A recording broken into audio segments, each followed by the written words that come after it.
Bueno, buenas tardes a todos y bienvenidos a esta tercera sesión de las jornadas El mal, presencia y representación. Hoy me es grato presentar a mi compañera, no solo vagamente compañera de profesión, sino compañera de institución, profesora de la Universidad de Deusto, Carmen Bernabé, doctora en Teología, en especialidad bíblica, ha estudiado y ha trabajado en numerosas instituciones de España y del extranjero. Es miembro fundadora de la Asociación de Teólogas Españolas, de la que fue presidenta entre el 95 y el 96, presidenta de la Asociación Bíblica Española, miembro de la Society Biblical Literature y autora de una cantidad enorme de, si miran ustedes en Dialnet se asustan, o sea que mejor no miren, de artículos, colaboradores en muchísimos y muy importantes libros colectivos, de los cuales tengo uno delante, cortesía de la ponente, y autora de libros como Reimaginando los orígenes del cristianismo, María Magdalena, de apóstol a prostituta y amante, Entre la cocina y la plaza, la mujer en el primitivo cristianismo, Distintas y distinguidas, mujeres en la Biblia y en la historia, María Magdalena, tradiciones en el cristianismo primitivo, o una obra que a mí me interesó muchísimo en su momento y me sigue interesando, La modernidad cuestionada, la corriente ortodoxia radical y su propuesta de una nueva teología política. El tema que va a afrontar, yo creo que a modo de presentación podría decirse que es sencillo y breve. O sea, de Job a Auschwitz, Dios y el problema del mal. O sea, entre Job y Auschwitz alguna cosa mala ha pasado y creo que pretende estudiarlas una por una. Con vosotros, Carmen Bernabé.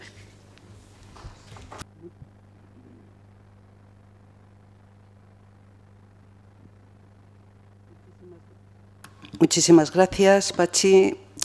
Muchas gracias a la organización de estas jornadas. La verdad es que es un placer y un honor poder hablar en este ámbito, se lo decía a Pachi, ¿no?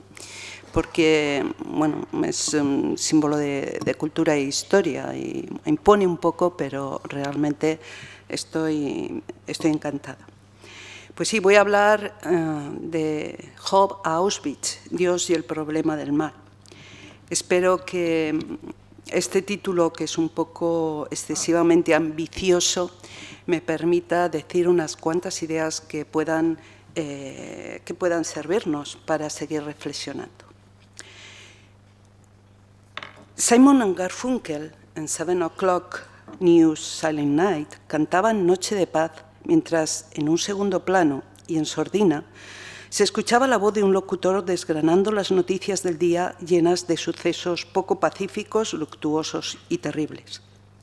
Esta canción de nuestra adolescencia me sirve para introducir el tema de esta tercera conferencia del ciclo acerca del mal. La intención de la canción queda un tanto imprecisa. Podría ser la denuncia de la incoherencia y el sinsentido de cantar el villancico y la fe que expresa mientras pasan esas cosas en el mundo, pero también podría ser expresión de que precisamente aquello a lo que alude el villancico, la noticia de que Dios se avecina en la historia y en la humanidad, es una buena noticia, una esperanza imprescindible para el mundo que dibujan aquellas otras que desgrana el locutor, porque según el villancico, aquellas noticias no serán la última palabra. También hoy, mientras hablamos o rezamos a Dios, los noticieros siguen vomitando horrores que nos indignan, nos conmueven y nos interrogan en lo más profundo. Auschwitz, Gaza, Siria, Pol Pot en Camboya, Utsis y Hutos en Uganda, Darfur en Sudán, Srebrenica en Bosnia, pateras, hambrunas, refugiados, crímenes machistas, atentados terroristas, trata de mujeres y niños, persistente esclavitud. Podríamos seguir desgranando los horrores que cada día desfilan ante nuestros ojos y oídos. ¿Dónde está Dios? ¿Dónde está su justicia? ¿Qué dice, qué hace ante tanto horror? ¿Ante tanto dolor y sufrimiento de inocentes? ¿Ante tanta injusticia? ante tantos millones de personas destinados a la muerte, a una vida infrahumana y convertidos en efectos colaterales del sistema? ¿Qué dice Dios ante todo ello? ¿Qué hace ante tanto sufrimiento y tanto mal? La pregunta no es nueva, no nos la hacemos nosotros en primer lugar. Ya Epicuro en el siglo IV planteó una paradoja que ha pervivido a lo largo de los siglos. En resumen, decía así: o Dios puede y no quiere evitar el mal, y entonces no es bueno, o quiere y no puede, y entonces no es omnipotente, o ni puede ni quiere, y entonces no es Dios. Las oposiciones de las que parte Epicuro y el subrayado que hace en dos categorías, la omnipotencia y la bondad, y en la relación entre ellas, han determinado, probablemente en demasía, la reflexión teológica y filosófica acerca de la relación entre Dios y el mal. En esta conferencia pretendo abordar esta pregunta acerca de la relación entre Dios y el mal.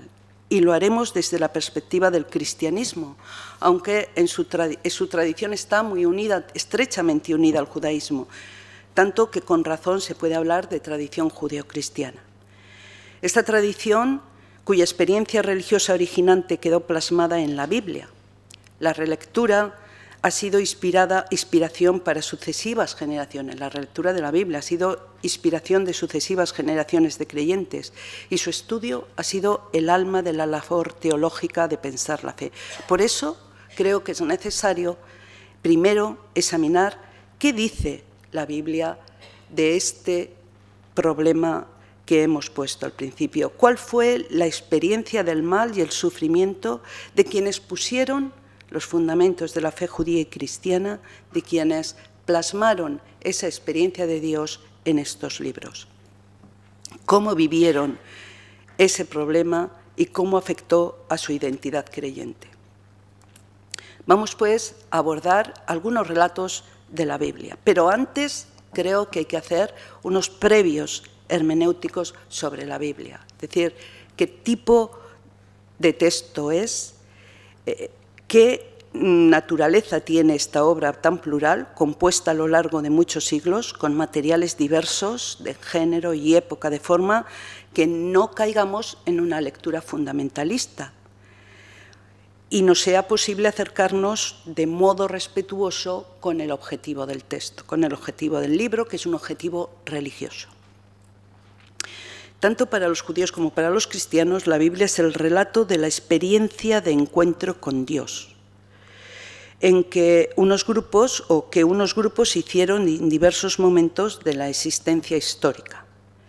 La profundidad, relevancia y significado de esa experiencia solamente la encontraron al hacer memoria de esa experiencia. Es entonces cuando manifestó todo su alcance y al hacer memoria de aquellos momentos y circunstancias, la plasmaron por escrito. En el caso del cristianismo tenemos lo mismo, el mismo proceso en la persona de Jesús de Nazaret. Nos preguntamos, por tanto, por la experiencia de Dios que hicieron judíos y cristianos en los momentos de sufrimiento y de experiencia del mal. ¿Qué preguntas surgieron y qué respuestas dieron?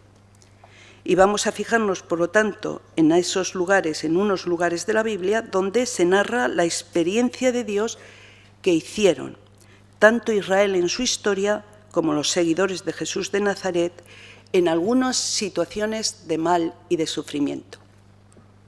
Al acercarnos a este libro escrito hace tanto tiempo, tenemos que ser conscientes de la cualidad histórica de los esquemas culturales que están detrás de los relatos y de los géneros literarios con los que se escribieron.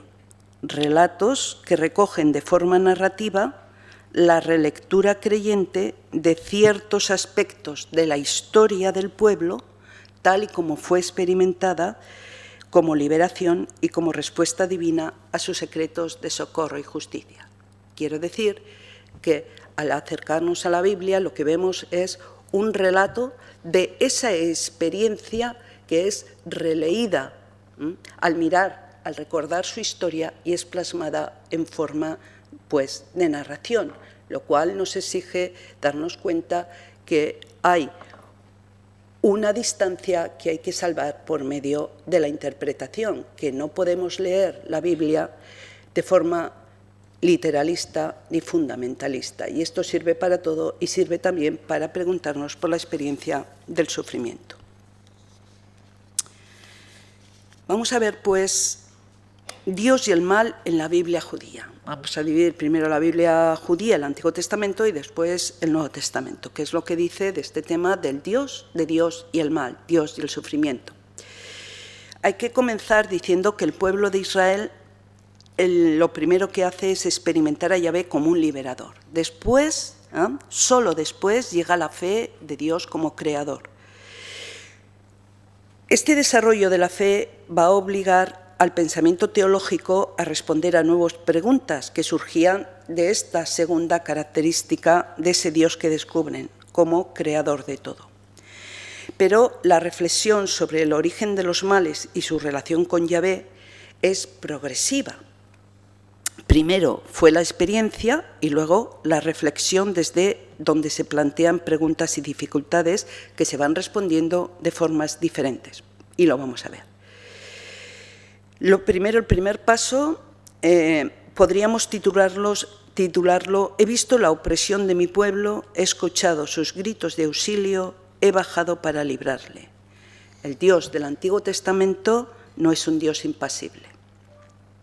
En el libro de Éxodo se puede leer: «Bien visto tengo la aflicción de mi pueblo en Egipto, y he escuchado su clamor en presencia de sus opresores. Pues ya conozco sus sufrimientos, he bajado para librarle, el clamor de los israelitas ha llegado hasta mí, y he visto además la opresión con que los egipcios los oprimen. Ahora pues, ve, yo te envío a Faraón», le dice a Moisés, «para que saques a mi pueblo, los israelitas de Egipto». En el relato del Éxodo se dice que Yahvé ve, escucha y actúa en favor de quienes están sufriendo la opresión por parte del imperio egipcio. Ahora bien, esta acción liberadora, aparece mediada por la acción de concienciación y de liderazgo de Moisés, a quien Yahvé envía al faraón y al pueblo. La interpretación exclusivista e identitaria de estas experiencias de liberación fue una tentación real en el uso de la memoria que hizo Israel. Y fue denunciado como tal manipulación y como caricatura de Yahvé por los profetas y por otros sabios que dejaron escritos contraculturales, escritos que hablaban de Dios, de un Dios más universal, afectado también por la presión de otros pueblos. El profeta Amós dice en nombre de Yahvé las siguientes palabras: «¿No sois vosotros para mí como hijos de cusitas, hijos de Israel? ¿No hice yo subir al del país de Egipto a Israel como a los filisteos de Capcor o a los arameos de Kir?» Hay una experiencia de liberación, pero la tentación de hacer del liberador algo propio, esa tentación exclusivista e identitaria de la experiencia de liberación es fuerte en la Biblia. Y los profetas critican y proclaman que por ahí no va la solución. Este tema vuelve a aparecer en el libro de Jonás, donde una voz contracultural llega a poner en boca de Dios: «Tú tienes lástima de un ricino por el que nada te fatigaste, que no hiciste tú crecer, que en el término de una noche fue y en el término de una noche feneció, y no voy a tener yo lástima de Nínive, la gran ciudad en la que hay 20.000 personas que no distinguen su derecha de su izquierda y una gran cantidad de animales». Este texto desborda ironía, pero es una llamada de atención a pensar que el Dios liberador, el Dios que escucha la llamada de los oprimidos, que ve el sufrimiento de mucha gente oprimida, es solo el Dios de Israel. Es alguien que también escucha la llamada de dolor de otros pueblos. En los relatos del Antiguo Testamento se puede decir lo último que se puede decir es que Yahvé sea un Dios impasible. Yahvé no es experimentado como un Dios apático, es decir, un Dios que no padece, sino todo lo contrario. Yahvé se experimenta como un Dios implicado, como un Dios compasivo, como un Dios que sufre con el sufrimiento de su pueblo, como un Dios que se moviliza para salir al auxilio. Y es importante saber que estos relatos fundamentales fueron escritos desde una experiencia de dolor, como la que supuso la derrota sufrida por parte de los babilonios y la dispersión del pueblo. Y es entonces cuando se mira la historia y se subraya como fundamental esta experiencia de Yahvé como un Dios que escucha los gritos de auxilio y baja a socorrer. Pero las reflexiones sobre su omnipotencia ante el mal que no cesa o al mal de los inocentes dieron también como fruto otras reflexiones que aparecen, por ejemplo, en otros libros, como es el caso del libro de Job. ¿Qué es lo que encontramos en el libro de Job? En el libro de Job encontramos una crisis en la fe de Israel. Choca con la imagen de un Dios benevolente y providente, que es lo que predomina en la Biblia, porque en ocasiones Yahvé en la Biblia judía aparece como un Dios como origen de los males. Esta contradicción entre ese Dios bueno que escucha los gritos y que sale a socorrer y el Dios que es origen también de los males es consecuencia de la idea de que de Yahvé procede todo y ningún otro Dios o ser humano es más poderoso que él. Y por eso se dice, bueno, que manda a Moisés a decirle al faraón y luego se dice que él va a cerrar el corazón del faraón para que no escuche a Moisés. Tenemos que tener en cuenta que son expresiones balbuceantes que intentan ir diciendo estas experiencias que van teniendo, a las que van llegando el pueblo de Israel, y que muchas veces hay diferentes formas de ver estos problemas que aparecen en diferentes corrientes de pensamiento. Por eso digo que el libro de la Biblia hay que aprenderla o hay que leerla críticamente. También llega un momento en el que Israel se pregunta por la razón de que Yahvé actúe procurando males, si Yahvé es un Dios bueno. Y ante esa pregunta surgen varias respuestas que tratan de explicar esos males. Primero, se piensa, son un correctivo. Es un medio para probar la fidelidad del creyente o del pueblo. Es un castigo por las faltas. En este último caso estamos ante lo que se denomina la doctrina de la retribución. Los males sufridos por las personas o por el pueblo se entienden como castigos por las faltas cometidas contra Yahvé. Incluso se llega a pensar que las faltas cometidas por los antepasados se pueden castigar en los hijos. Sin embargo, estas explicaciones chocan con la experiencia, ¿no? El libro de Job es el mejor ejemplo del cuestionamiento de estas explicaciones. La experiencia de que hay inocentes que sufren y entonces surge esa reflexión. ¿Por qué Dios permite el sufrimiento de los inocentes? Esa doctrina de la retribución que permitía explicar que los males procedían o sucedían a la gente que hacía el mal, cae por tierra o se pone en cuestión. Y se escribe el libro de Job precisamente para clamar contra esta situación que es incomprensible para el pueblo de Israel, por lo menos para una parte. Job es un hombre justo que tiene bienes y familia, pero es probado con los males. Y se piensa, ¿para qué? Para ver si eso hace tambalearse la fidelidad de Yahvé. Al perder todo, Job se queja y se pregunta a Yahvé por la causa. Y entonces vienen sus amigos, los teólogos oficiales, a decirle y a darle estas razones. ¿No será que tú te has portado mal con Yahvé? Y Job sigue diciendo, no, yo soy justo. No, yo no he hecho esto.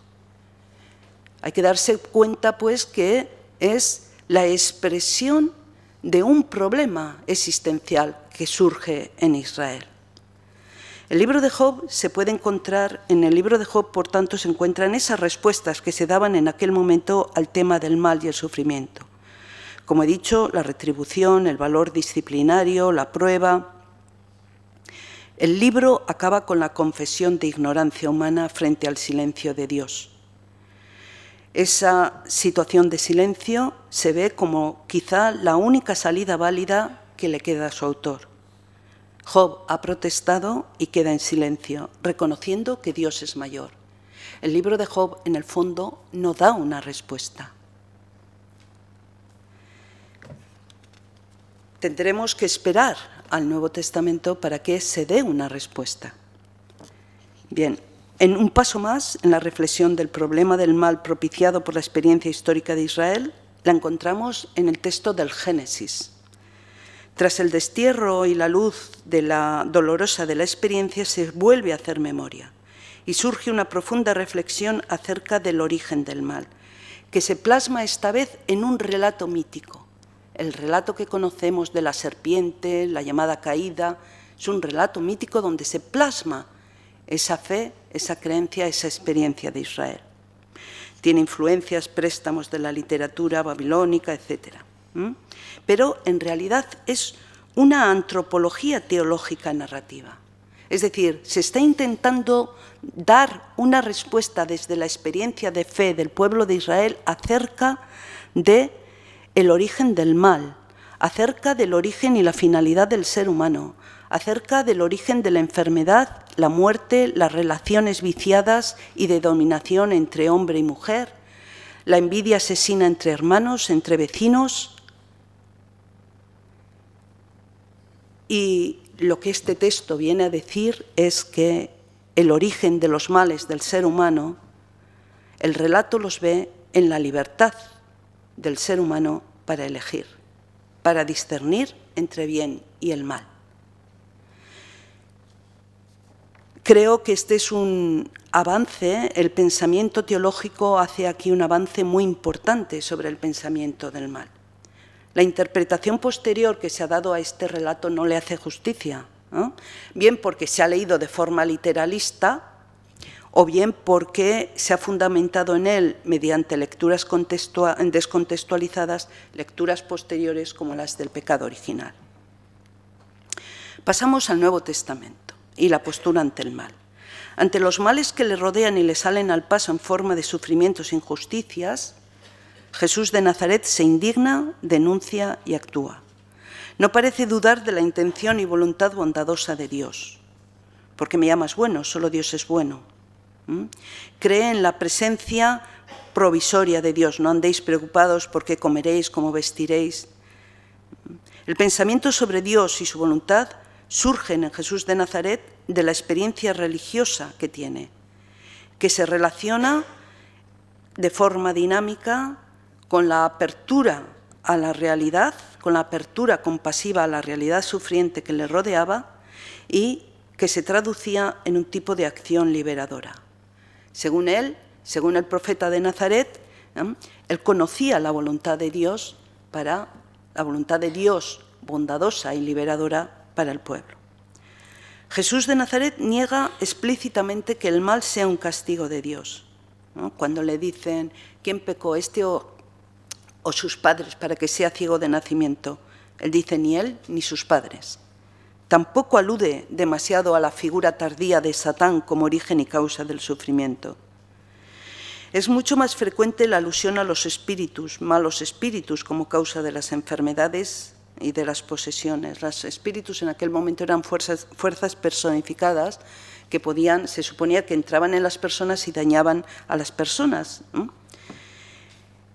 Y me voy a fijar en este aspecto porque creo que en él se hace presente Jesús, en su acción, hace presente la cercanía salvadora de Dios, hace presente al Dios de la vida.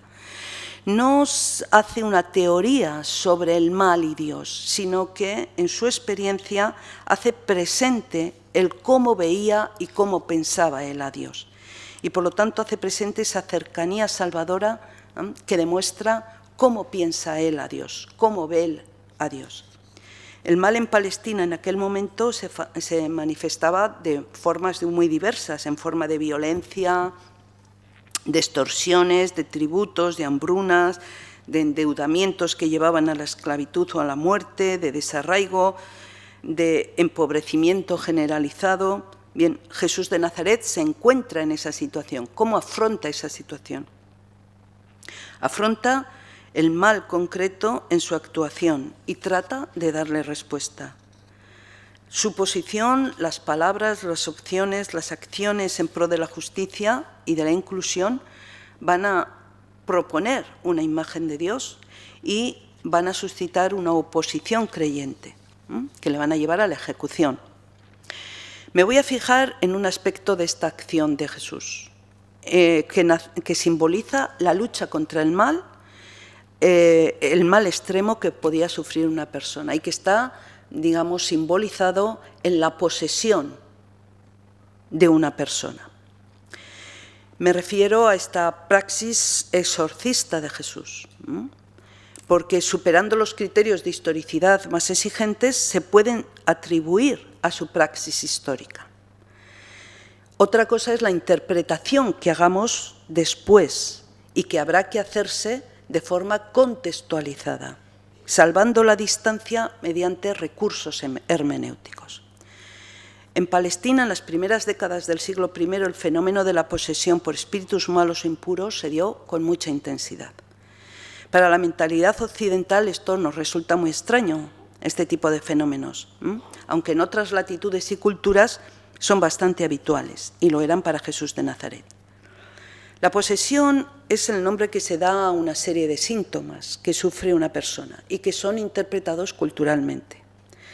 El que esos síntomas sean interpretados o no como posesión depende de la cultura, depende de la creencia previa, de que se crea o no se crea en espíritus, de que se tenga o no se tenga esa creencia, en que los espíritus pueden introducirse en una persona y dominar su actuación.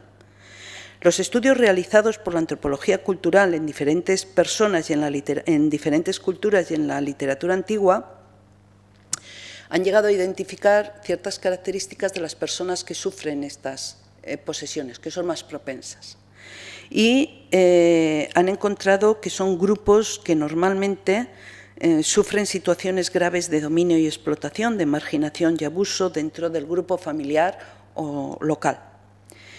Y mediante la posesión lo que hacen es que alteran el orden del grupo, logran cierta atención y poder mientras dura, de forma que a estas posesiones se les ha llamado estrategias indirectas de protesta. Porque al ser los espíritus quienes hacen o dicen esas cosas prohibidas, esas acciones que están fuera de las costumbres y de las normas, los sujetos poseídos no pueden protestar, no pueden ser castigados por ello. El grupo lo considera algo anecdótico, pero el que tiene la posesión consigue de alguna forma reducir, digamos, esa carga y esa presión. Poner rostro al mal no lo hace menos malo y quienes sufren esas posesiones no fingen, sino que son víctimas del mal. Los relatos evangélicos, en lenguaje y esquemas mentales propios de la época, muestran a Jesús exorcizando a esos espíritus, devolviendo a los poseídos la capacidad de ser personas y de relacionarse con los demás desde unas claves nuevas. A veces Jesús pregunta a los espíritus su nombre y es importante para conocer su causa. Casi siempre realiza los exorcismos en presencia de colectivos familiares o locales, lo cual ya está apuntando a que estos colectivos tienen alguna responsabilidad en ello. Jesús interpreta la acción liberadora en los exorcismos como una prueba de la presencia de esa salvación definitiva de Dios, como un signo de la llegada de la liberación de Dios. Porque uno de los signos que se esperaba de esa llegada liberadora de Dios era la derrota del adversario de Dios. De ahí que Jesús vea en los exorcismos una prueba de esa cercanía liberadora, ¿no? Yo veía a Satanás caer como un rayo. Estamos en una forma de lenguaje y en una creencia que es mítica y que explica ciertos hechos con un tipo de lenguaje que a nosotros no nos sirve, pero que ayudados, como digo, de esa interpretación, podemos ver lo que se esconde en esos males y en esas liberaciones. Hay una peculiaridad muy interesante sobre la relación que se establece entre Satán y el poder político religioso, de forma que asoma y se intuye una atribución de causa a la situación de los poseídos en las autoridades político-religiosas. Es decir, que cuando Jesús, por ejemplo, pregunta el nombre de un espíritu y le dice legión, hay una alusión a la invasión romana, por ejemplo, en aquella zona. Y es que esta actividad exorcista de Jesús tenía una dimensión política innegable, porque eran los grupos dirigentes quienes determinaban si alguien estaba poseído y si los espíritus que lo poseían eran centrales o periféricos, y por lo tanto buenos o malos para el sistema establecido. Y esa determinación que se hacía según lo adecuado o no de lo que expresaba el espíritu, y que afectaba al statu quo. Entonces, la actuación de Jesús, que escuchaba esos espíritus que poseían a las personas, suponía un reto al poder religioso, porque Jesús decía liberar en nombre de Dios, ¿no?, con su autoridad. Pero la interpretación de esa autoridad de Jesús contrastaba con la del sistema socio-religioso. Por eso, la lucha contra el mal de Jesús de Nazaret, esa lucha a la que Jesús se siente empujado y sostenido por Dios, es un Dios al que experimenta como el Padre, como un Padre que sale a buscar. Es decir, que el Dios que está detrás de esta actuación de Jesús es un Dios que choca con lo establecido, con el Dios oficial, porque es un Dios que no se queda en el templo, es un Dios que sale a buscar, es un Dios que que sale a las cunetas, que se hace solidario con los que han sido excluidos del sistema. Es un Dios que es el Dios del buen samaritano, del padre del hijo pródigo, que se conmueve ante el sufrimiento. Este es el Dios que Jesús experimenta, y esa capacidad de conmoverse y de compasión son las que sostienen su acción, son las que sostienen su protesta airada, ¿no?, ante las autoridades y también ante las normas que excluían a tanta gente. Pero esta acción de Jesús de protesta y de solidaridad con tantas víctimas como había en aquel momento, con tanto sufrimiento, con tanta gente en la cuneta, y ese hacer presente a Dios y a su voluntad allí, llega un momento en el que tiene que afrontar una noche oscura del fracaso y de la muerte. Ese momento del fracaso y de la muerte, esa lucha contra el mal que había tenido el profeta de Nazaret, tuvo que afrontar un momento muy difícil y muy decisivo. Y fue la derrota de sus expectativas, el fracaso de su proyecto, la inminencia de la muerte injusta en cruz y el silencio, al menos aparente, en Dios. Jesús había anunciado el reino de Dios, que ya llegaba, que era inminente, la salvación decisiva, pero ese momento no llega. Y Jesús ve inminente su muerte, ¿no? Ve inminente que esto se acaba. Y esto supone, evidentemente, una crisis en Jesús, el silencio de Dios, ¿no? Y esto es lo que intentan reflejar los relatos de Getsemaní. Jesús preguntando qué va a pasar, aparta de mí este cáliz, y el grito en la cruz, Dios mío, ¿por qué me has abandonado? Nos puede parecer que este grito es un grito de desconfianza en Dios y de abandono de todo lo que había sostenido su vida. Pero, sin embargo, este grito es el comienzo del Salmo 22, que es un salmo de confianza en Dios. Cuando en la Biblia se pone el principio de un pasaje, se entiende que hay que tener en cuenta todo el pasaje. Por eso vemos que en los labios de Jesús se pone esta oración de confianza aún en el momento final. Es decir, ante el silencio aparente, Jesús confía en que a pesar de todo el reino llegará. ¿Y por qué?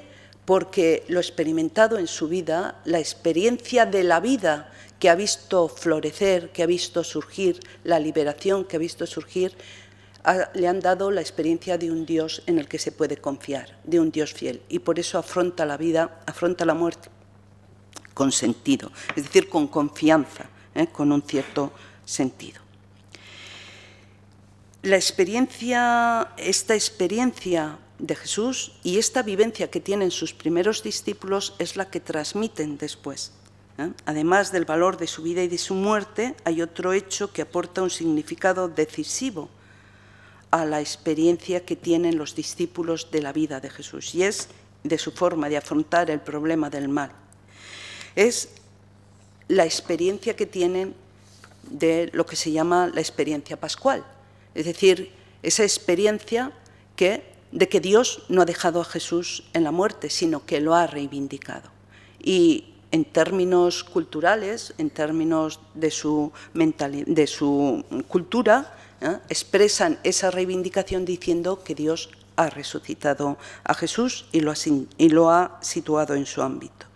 Su discurso, en esencia, el discurso de los discípulos, quería comunicar esto. Dios ha reivindicado a Yahvé, ha reivindicado a Jesús y la vida de Jesús. Y por lo tanto, la imagen de Dios que Jesús estaba expresando, esa experiencia de Dios que Jesús expresaba, se ha demostrado auténtica, se ha demostrado verdadera. Y esta experiencia de resurrección posibilita otear y esperar un horizonte de victoria sobre el mal y el sufrimiento. Esto es lo que nos dicen los relatos bíblicos. Pero, ¿qué ha dicho la teología después? Porque estos son relatos, relatos en los que de forma narrativa se expresa una experiencia de Dios, tanto en el Antiguo Testamento como en el Nuevo Testamento, con categorías distintas a las nuestras. Pero la teología, que no tiene este discurso narrativo, parte de la ha dicho o ha hecho un discurso también sobre Dios y el mal. ¿Y qué es lo que ha dicho? ¿Qué es lo que ha dicho el teísmo clásico e ilustrado? El teísmo clásico e ilustrado pensó a Dios, pero lo pensó sobre todo no desde los relatos, sino desde categorías más abstractas, desde el pensamiento griego, y atribuyó a Dios ciertas cualidades que han sido muy influyentes a la hora de pensar la relación con la creación y el ser humano, a la hora de pensar el problema del mal y del sufrimiento del inocente. Como digo, los teólogos, la teología, guiados por las categorías e ideales patriarcales griegos sobre la perfección, ellos pensaban que lo más perfecto era la autonomía, la independencia, el que un ser no fuera influido o movido por otro, el no estar afectado por otros, el poder absoluto sobre los demás, que era el ideal de varón griego. Entonces, desde ahí, desde ese ideal, lo proyectaron en Dios de forma suprema. Y, claro, ¿cómo pensaron entonces a Dios? Pues lo presentaron con unos predicados que son los que, bueno, es un poco caricatura, pero no podemos desarrollarlo así, como ser necesario, creador, omnisciente, todopoderoso, bondad suprema, trascendente, independiente, inmutable, impasible, atemporal, ¿no? Claro, este pensamiento después fue completado por Tomás, por el teísmo escolástico, y se pensó a Dios como acto puro, motor inmóvil, causa primera, ser necesario, supremo nivel del ser, causa final. Y desde ahí se pensó la relación entre Dios y el sufrimiento. Y entonces ahí se quebró algo.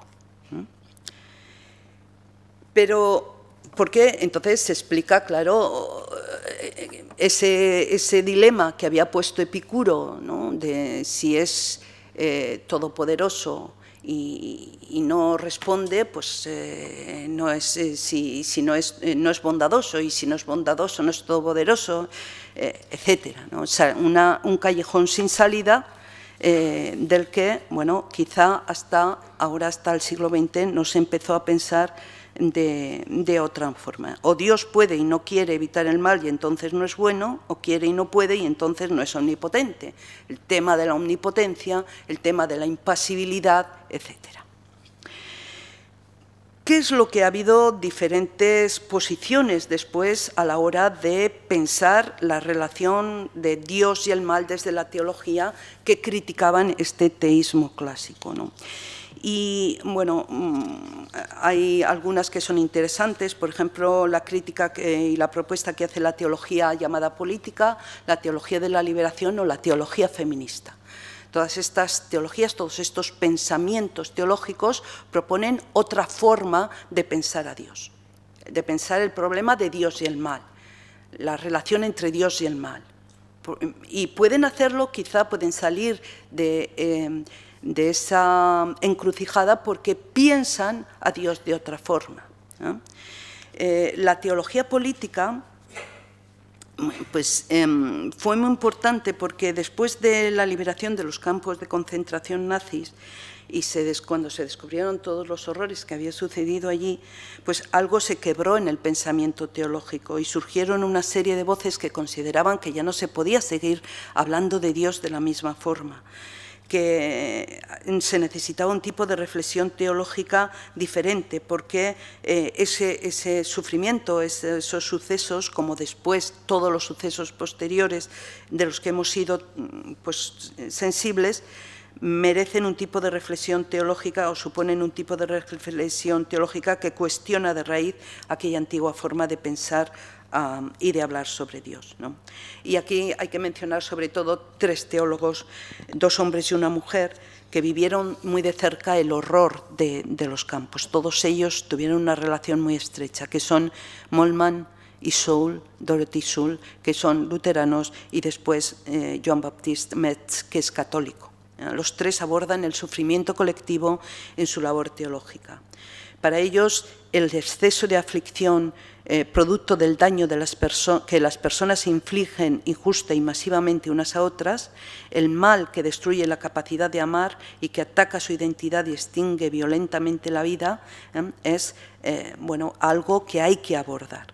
La solución de estos teólogos no consiste en ignorar el sufrimiento intelectualmente, ni en tratar de evitarlo prácticamente, es decir, bueno, pues vamos a actuar de otra forma y ya está. No, ellos quieren abordar ese problema teológicamente, ¿no?, el sufrimiento colectivo, y el intento de las clases medias de olvidarlo, ¿no? Ven que en Alemania hay un intento de correr un tupido velo y se levantan contra esto.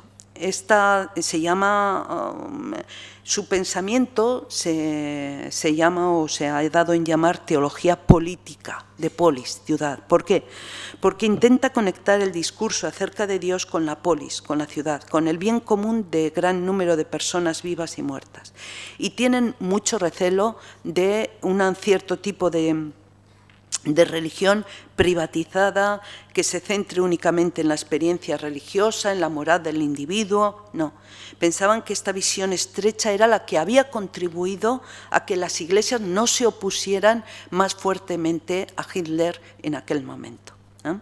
Esta teología es una teología con un enfoque espiritual fuerte, pero con una teología también práctica, ¿no?, porque señala como elemento esencial de la fe la compasión en la solidaridad con las víctimas. Los tres apuntan por el modelo histórico judío, ¿no?, de pensar a Dios, y se apoyan en la teología judía del pathos divino, del sentimiento divino. Fíjense que estamos cambiando de aquel Dios apático, omnipotente, que nadie podía mover, que estaba casi en su cielo, considerado como lo mejor, ¿no? Empiezan a hablar del Dios solidario con las víctimas, del pazo judíos, y eso recogen de la teología judía este tema del Dios que sufre, del pathos divino. Y esto les ayuda a enfocar la idea de Dios en relación con el sufrimiento.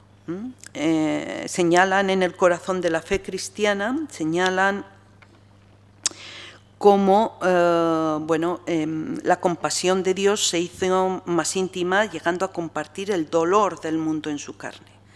La teología política interpreta la vida y la muerte y la resurrección de Jesús en el marco de la esperanza para el mundo entero al final de los tiempos. Dios no es solo el Dios del pathos, sino aquel que concluirá la historia, estableciendo justicia y llevándolo a su consumación al final de los tiempos. Es decir, que a la vez que subrayan el pathos divino, la solidaridad con el sufrimiento, el Dios, incluso Moltmann habla del Dios crucificado, ¿no?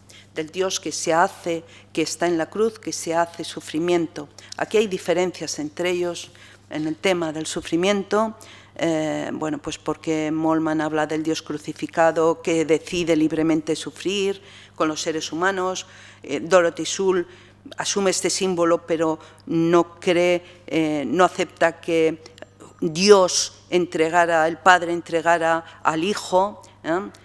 Para ella el sufrimiento en el mundo real y la cruz muestra que Dios sufre con los que sufren y que los creyentes estamos llamados a unirnos a ello, sirviendo a la causa de la vida, ¿no?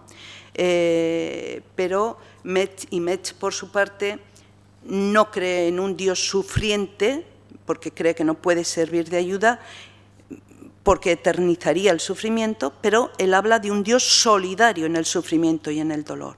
Son matices, si quieren, pero el discurso acerca de Dios debe señalar esas dos cosas. Un Dios que se hace solidario con el sufrimiento, como se ve en Jesús en la cruz, pero por otra parte todos subrayan también que ese sufrimiento en la resurrección de Jesús apunta a una salida, apunta a un horizonte.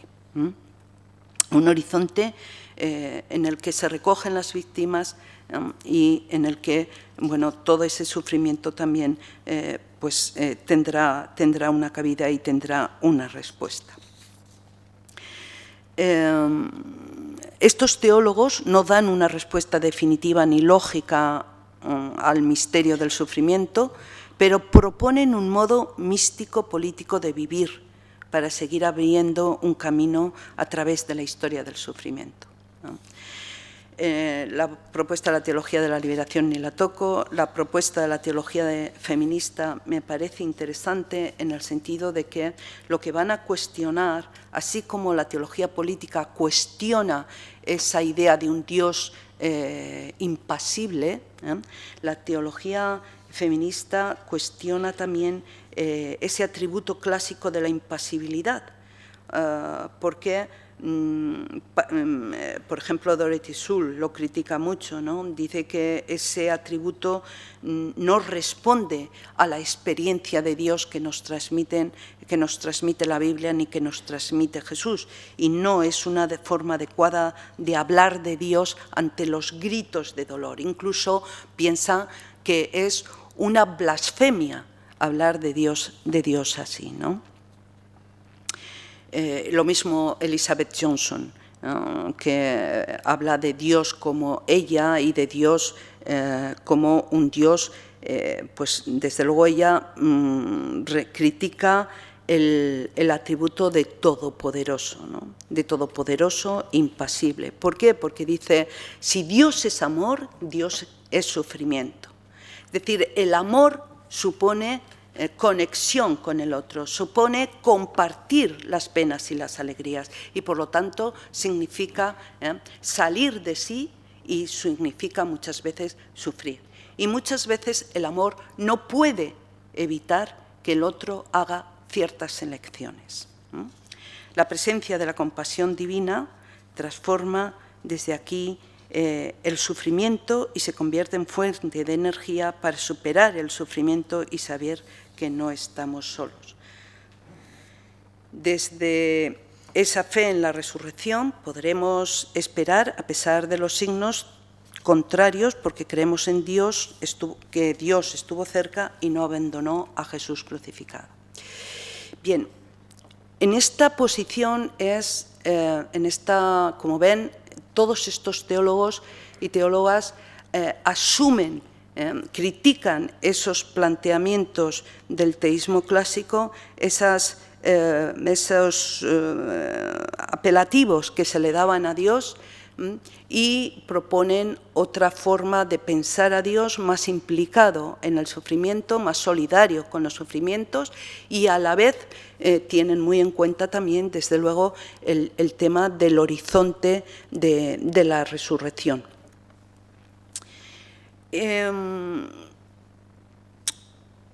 La respuesta que se da desde alguna, y con esto acabo, me gustaría proponer o decir, ¿no?, apuntar, la respuesta que se da de forma más sistematizada y recogiendo los aspectos filosóficos y teológicos, la respuesta que da Torres Queiruga al dilema de Epicuro y al problema de la teodicea, ¿no? Y algunos de los rasgos, porque los hemos ido viendo, nos ayudan a comprender las propuestas que se desarrollan en este apartado. Torres Queiruga quiere pensar de manera estricta y coherente el apoyo divino de la esperanza, ¿no? La esperanza como existencial humano a pesar de la amenaza del mal. Hay que reconocer la amenaza del mal, pero Torres Queiruga quiere fundamentar que hay una esperanza a pesar del mal. Y quiere fundamentarla en Dios, en el apoyo divino como un apoyo que da a este como existencial humano. Recoge el desafío del dilema de Epicuro y trata de mostrar que, a pesar de las apariencias en sentido contrario, la presencia de mal en el mundo no contradice la fe en un Dios creador, que ama sin límites y que tiene poder para librarnos del mal, porque solamente así, un Dios así, puede fundamentar la esperanza. Y entonces él dice que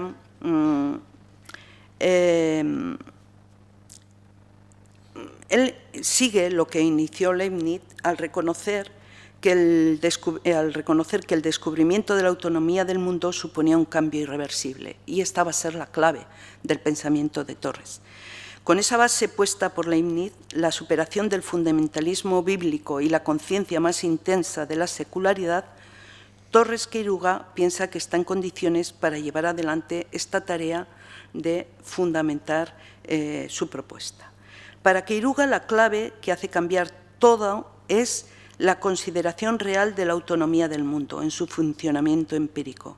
Él dice que si se toma en serio este punto de partida, el mal ya no es simplemente extrínseco, de suerte que se puede atribuir a Dios, y que atribuyéndoselo a Dios equivalga negar, o equivale, si se atribuye a Dios, equivaldría a negar la autonomía en la que se apoya la protesta contra él. Es decir, el mundo es creado y el mundo tiene una autonomía que donde se explica el mal, y no se puede negar esa autonomía.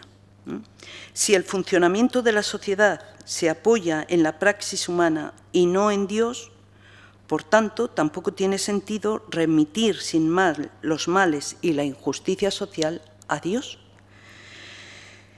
Queiruga observa la forma en que se sigue abordando el problema del mal, y él dice que no parece que se haya percibido totalmente lo que supone este cambio de pensar el Dios, de pensar la realidad autónomamente, de forma secular. Tanto los que defienden como los que atacan la teodicea, ¿no? Pero para Torres Queiruga, el tratamiento del tema viene impuesto por la nueva situación secular, por la autonomía que se le reconoce al mundo y a la creación. Y dice que esto exige un doble plano, y ahí desarrolla su pensamiento. Primero, un plano, el de la ponerología, y el segundo, el de la pisteodicea. Lo explico. La ponerología viene de poneros, malo. Entonces, la ponerología es el tratado del mal. Y se pregunta del mal como pregunta universal, que es previa a cualquier adscripción, religiosa o no. En este tratado se afronta el mal en sí mismo, como problema del mundo, como problema que es fruto del funcionamiento autónomo de sus leyes, incluso las leyes humanas. En segundo lugar, la pistodicea de pisteuo o de pistes, que es fe, ¿no? Es el plano de las respuestas particulares al problema general. Es decir, aquí se tratarían las opciones de sentido, las cosmovisiones, las fes en sentido amplio, que hay que justificar mostrando sus razones y su coherencia. Y estas pueden ser religiosas o no. Desde esta premisa, Queiruga piensa que la teodicea clásica debería dar paso a una pistodicea cristiana. Es decir, que el cristianismo, la teología, debe mostrar la coherencia de una fe que apoya su respuesta en la confesión de un Dios que es amor, pero que al mismo tiempo no puede negar el mal en el mundo creado por él. En este discurso, en esta pistodicea cristiana, hay que tener en cuenta las críticas y las aportaciones que hemos visto antes, ¿no? Y Queiruga realmente tiene muchas de estas nuevas formas de pensar a Dios en cuenta a la hora de desarrollar su discurso sobre, digamos, esta cosmovisión para mostrar las razones y coherencias de la fe que propone como horizonte a esa ponerología, a esas razones del mal que él ve. En el desarrollo de la ponerología, Queiruga hace ver cómo esta distinción de planos entre ponerología y pistodicea permite cuestionar el supuesto incuestionado de que es posible un mundo sin mal o el paraíso en la tierra. El dilema de Epicuro no tiene sentido para él, porque si se parte de un mundo autónomo, las causas del mal estarán en ese mundo y no es posible seguir culpando a Dios de ello, ¿no? En palabras de Torres Queiruga, el mal no es un problema de Dios, sino de la criatura, y simplemente pone de manifiesto la limitación irrebasable del mundo. En el ámbito filosófico, cabría la posibilidad de si es posible un mundo sin sufrimiento, y la respuesta parece ser negativa, porque la finitud parece ser la raíz última del mal. Y precisamente la finitud es esencial a la existencia del mundo. Al igual que la fragilidad forma parte esencial de la libertad humana.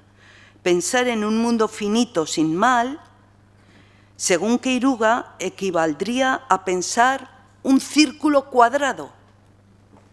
No tiene sentido pensar si Dios quiere pero no puede crear un mundo sin mal, porque según Queiruga, sería tan falto de sentido como preguntar si puede crear círculos cuadrados.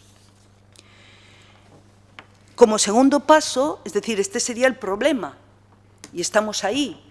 ¿Qué solución propone el cristianismo, la tradición cristiana? Y dice Queiruga, y ahí estaría la pisteodicea cristiana, en este caso, que fundamenta la coherencia de creer en Dios y encontrar un sentido a la vida a pesar del mal. ¿Dónde apoya esta creencia, esta esperanza de que a pesar de lo que ha dicho hay una esperanza, hay una salida a este mundo? Pues lo apoya en dos pilares, en el Dios que crea por amor y que por tanto es el antimal, que está al lado de la criatura, luchando con ella contra los males que le amenazan. Y por otra parte, lo apoya en la victoria sobre el mal que representa la resurrección, como acto reivindicador y gratuito de Dios. Esta seguridad del amor de Dios a pesar del mal lleva a no darle a Job la última palabra. Con esta expresión, ¿qué quiere decir Torres Queiruga? Quiere decir, o está aludiendo, a que la teología del libro de Job, aunque representa una etapa decisiva, la respuesta era parcial, porque se quedaba a medio camino. Es verdad que por una parte Job mostraba la falsedad de la doctrina de la retribución, pero su pregunta se queda sin respuesta, porque la que Dios le da es que le obliga a callarse. Es decir, se queda sin más preguntas, sin poder, si yo no te conocía, y se queda ahí, quedando en el aire el prejuicio de que Dios podría, si quisiera, evitar el mal. El Evangelio, según Torres Queiruga, empieza donde acaba Job. Lo que nos hace cristianos, o lo que al cristianismo le hace precisamente ser cristianismo, es que cree que la última y definitiva luz es históricamente posible, porque esa definitiva luz que es posible históricamente ha llegado en la cruz y resurrección de Cristo. Y en ella la teología puede tener una visión distinta. Es decir, es su opción creyente, evidentemente. Es una pisteodicea creyente, cristiana. Puede haber una pisteodicea de otro tipo. Él opta por esta, como yo estoy optando por esta, porque hablo desde la tradición cristiana. Esta seguridad del amor de Dios a pesar del mal, lo que nos hace cristianos, pues, es creer en esta última y definitiva luz que es posible y que ha llegado por la cruz y resurrección de Cristo. Y gracias a Jesús, gracias a la resurrección, al ser reconocida como plena y presente, aparece en toda su hondura como respuesta de Dios al problema del mal, aunque sea en primicias. Esta es la respuesta que se da desde el cristianismo. Es decir, esto no soluciona todos los problemas y además nos quedamos en parte con el misterio. En conclusión, podríamos decir, ahora, al final, podemos volver al principio y decir que la buena noticia del nacimiento de Jesús, esa que se oía en la canción, en el villancico, esa buena noticia de este Jesús al que tras su muerte y su resurrección se confiesa como presencia solidaria de Dios en la historia de la humanidad, esa presencia solidaria ofrece una respuesta a la relación entre Dios y el mal, una luz y una mano en esa oscuridad, en ese misterio. Las tinieblas cubren el Calvario, impulsando y sosteniendo una forma de estar en el mundo que implica memoria, protesta, solidaridad, amor y esperanza. Muchas gracias.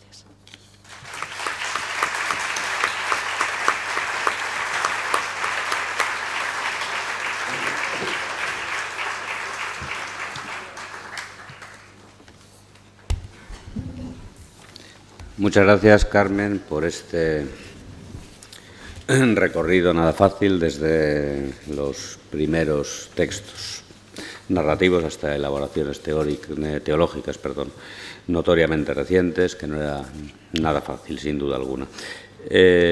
Bien, se ha hecho un poco tarde, pero vamos a abrir un turno de palabra. Por favor, voy a pedir que seáis breves en las intervenciones, hoy más que nunca, por la hora, y lo que vamos a hacer es que se hagan las intervenciones que salgan ahora en este momento y que Carmen conteste a todas en conjunto.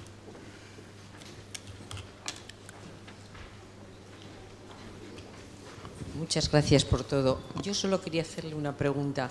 ¿Cuándo aparece la idea de la resurrección? Porque en el Antiguo Testamento, en la época de, pues eso, del Santo Job, ahí todavía no se hablaba de resurrección. No.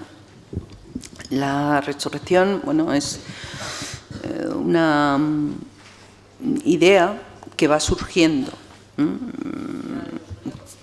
No. Porque la concepción de griega y judía es muy diferente. Surge en el siglo II a.C. La primera cita que aparece es en el libro de Daniel y después viene con el tema en el libro de los Macabeos. Y viene de pensar precisamente qué pasa con la gente que muere sin, bueno, que ha sido justa, que muere por causa de su fe, por ejemplo, ¿no? ¿Qué pasa con ellos? Ya no sirve solamente el trascenderse en la descendencia, ¿no? Porque también se comienza a dar pues un desarrollo de lo que es más el individuo, la individualidad, el tema de la personalidad corporativa, o esa idea de la personalidad colectiva pues, que había estado tan presente empieza a no ser suficiente y bueno, progresivamente se va viendo la luz y se va pensando en esta realidad o en esta idea de la resurrección.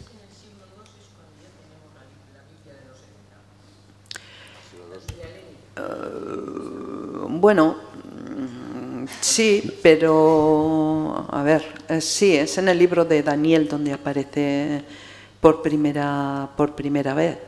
Es que depende, habría que ver la fecha, ¿no? Pero bueno, sí. Sí, en cualquier caso es es decir, hay, por decirlo así, una competencia hasta tiempos cristianos entre concepciones no resurreccionistas y concepciones resurreccionistas, donde no hay en absoluto resurrecciones en Grecia. En Grecia hay prolongaciones de la vida que pasan por la divinización, en el caso de semihéroes, y hay teorías no contraculturales, como dirías tú, ni populares ni estrictamente filosóficas, que provienen de Oriente, de metempsicosis, que son formas de transmigración de las almas en la escuela pitagórica, etcétera, etcétera. Es decir, hay un trabajo sobre eso que no llega a consumarse en formas más cercanas a nosotros, sino en el helenismo posterior. Sí, además, es decir, la antropología, la concepción de la historia, la concepción del tiempo que está detrás, por ejemplo, de la idea de resurrección y de la idea de reencarnación o de las otras ideas es muy diferente. Y hay libros, es decir, hay escritos judíos en los que se puede hablar incluso de la pervivencia del alma, pero en realidad se ve que tienen unos esquemas más judíos, más semitas que griegos, ¿no? Es muy posterior cuando se habla ya, se utilizan las categorías griegas. La antropología semita es mucho más holística, no es dualista. Hola, buenas tardes, gracias por la exposición. Los egipcios ya hablaban de Dios y de la resurrección. Entonces, estamos hablando hace 5.000 años. Entonces, mi pregunta es muy sencilla, porque luego vino el profeta Jesús al mundo y a partir de ahí estamos hablando de la resurrección también. O sea, ya hace 5.000 años, y Jesús vino al mundo hace 2.000, ya hablaban de la resurrección. Mi pregunta es la siguiente. ¿Quién es Dios? ¿Dónde está Dios? Y para mí no existe, el Dios es el ser humano, nada más. Hablan de Dios, ¿quién es Dios? Más que el que hace bien y mal, eso es el ser humano. No le puedo contestar esa pregunta.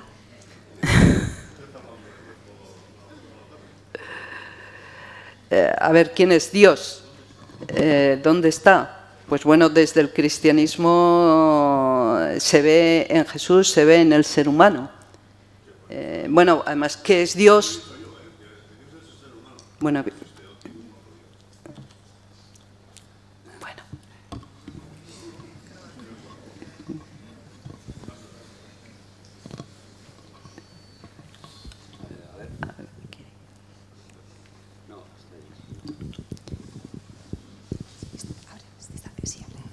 Bueno, sobre el tema del mal, yo profundizaría más en la tesis de Torres Queiruga. La correría un poco más hacia el fondo. La autonomía de este mundo, de este universo, es tal que igual no existimos, no somos más que una mera proyección fantasmática o unos seres muy dormidos. Padre, perdónales porque no saben lo que hacen. hay una antropología de la dormición del ser humano dormido. Y entonces nos toca tener pesadillas como condición de dormir. No solo sueños bonitos, sino pesadillas. Y si la realidad del mal es fruto de las pesadillas humanas, las que tenemos en privado y las que compartimos, entonces una vez que despertemos ya no hay problemas sobre el mal, porque despertaremos a darnos cuenta que era una pesadilla. Como cuando has tenido una pesadilla y te despiertas después de mucho sufrir, y ese despertar en que te das cuenta que era un sueño negativo lo que habías vivido. Qué liberación, ¿no? Qué gran liberación. Qué resurrección a una conciencia que se da cuenta de que había estado alienada, sufriendo terriblemente. Si el mal es real, más que un sueño, más que una pesadilla, Dios, el Dios del amor, es incompatible. Lo tengo muy claro. Pero si nuestro mundo es tan autónomo y tan pesadillesco, tan somnoliento, tan enfermo mentalmente, entonces podemos experimentar las 1000 pesadillas unos a otros y en privado y dándonos las unos a los otros. Pero al final habrá un despertar y nos daremos cuenta que lo real de estas pesadillas era que eran pesadillas y que casi fue un juego para que luego pudiéramos disfrutar más del despertar. Bueno, vamos a ver. Hay aquí una intervención, dos, y luego con destacar. Aquí y aquí.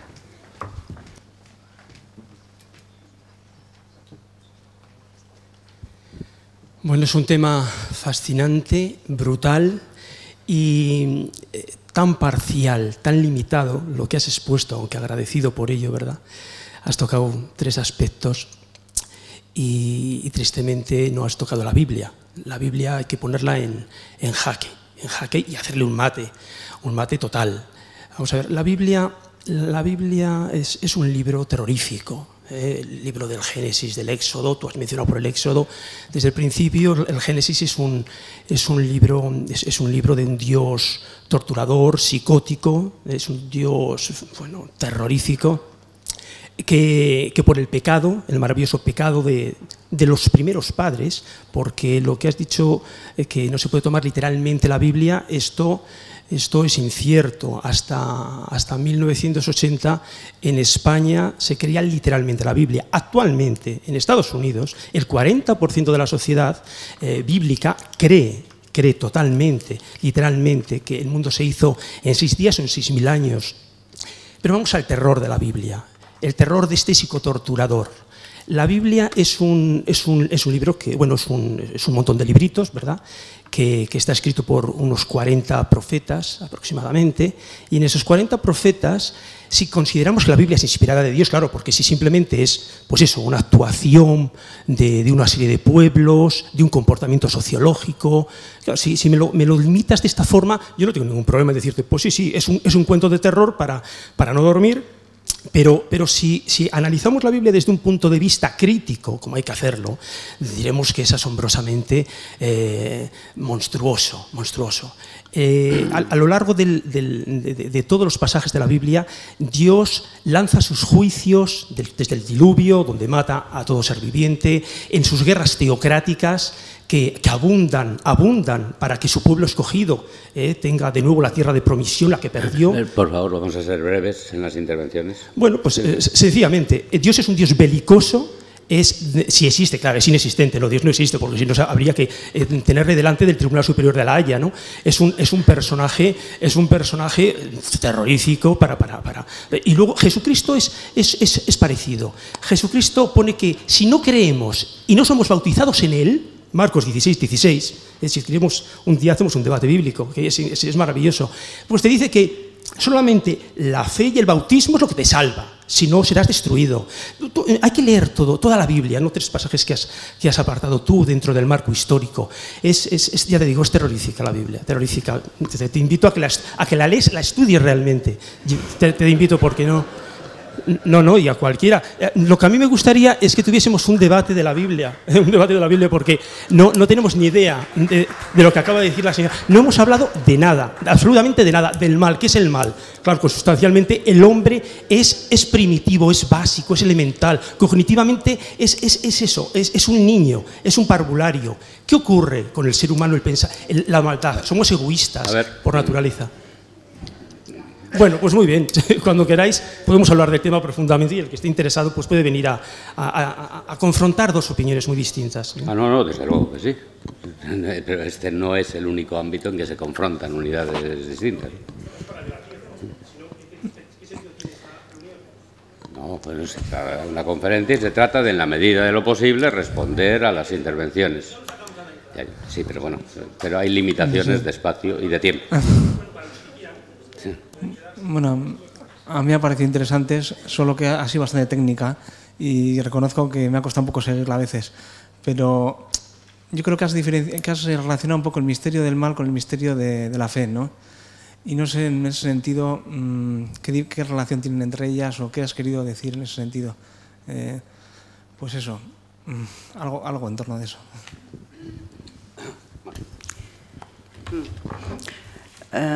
Bueno, lo primero, seguiré su consejo y estudiaré la Biblia unos cuantos años más. No es nada de risa.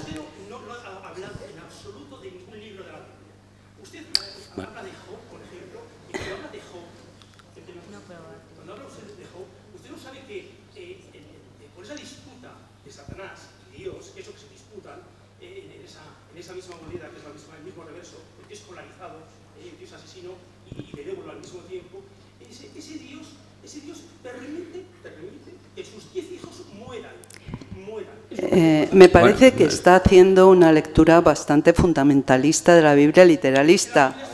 ¿Me va a dejar contestar o da usted la conferencia? No. Vamos a ver. Usted ha intervenido. Deje, por favor, que responda. He comenzado la conferencia haciendo unos previos hermenéuticos de cómo hay que leer la Biblia.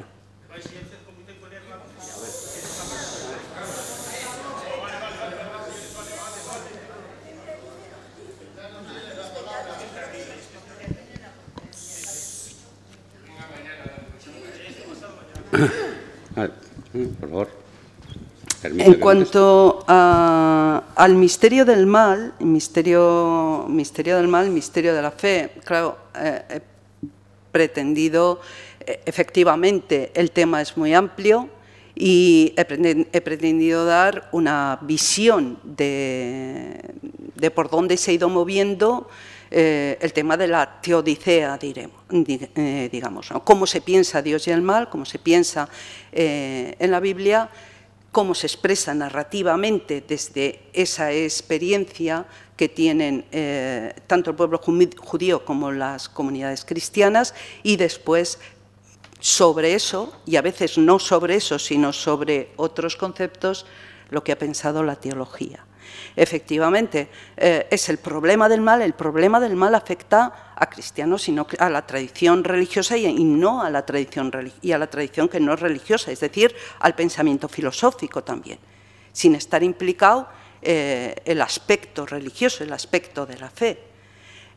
Por eso Queiruga habla o divide o ve dos planos. Primero, el de la ponerología, que habla del mal, de cómo se trata el mal, y eso afecta a todos, religiosos, plano religioso y no religioso. Y por otra parte, lo que dice es, bueno, y luego, ¿qué es lo que se propone frente a ese problema? ¿Hay salida o no hay salida? Y frente a ese dilema se proponen, bueno, pues soluciones, digamos, más teóricas, más prácticas, desde la fe y desde otras posiciones, desde otras cosmovisiones. Lo que pasa es que, bueno, yo lo he abordado desde lo que sería la cosmovisión cristiana, que es lo que se está proponiendo, y por eso el tema de la resurrección. Claro, ahí efectivamente hay una propuesta y un paso en la dirección de lo que es la fe cristiana, y por eso el misterio de la fe también sigue siendo un misterio. Pero la fe cristiana propone una salida a ese problema, ¿no? Que ha intentado razonar o que intenta razonar. En ese sentido es en el que tienen relación, y eso es lo que he querido exponer. Entonces, claro, el tema de la autonomía sí que es un paso hacia adelante. Autonomía, el mal es resultado de la autonomía del mundo porque el mundo ha sido creado, porque el mundo es autónomo, y entonces ahí está la finitud, etc. Esa solución, pues, que se da al tema del mal, o esa propuesta de explicación, no solución, sino una explicación, sería, digamos, una aportación que hacen los teólogos actuales, porque no ha sido la normal hasta hace poco, ¿no? Entonces, esa es una de las direcciones en las que se va pensando este problema. Bueno, muchas gracias. Acabamos aquí esta conferencia y les invito...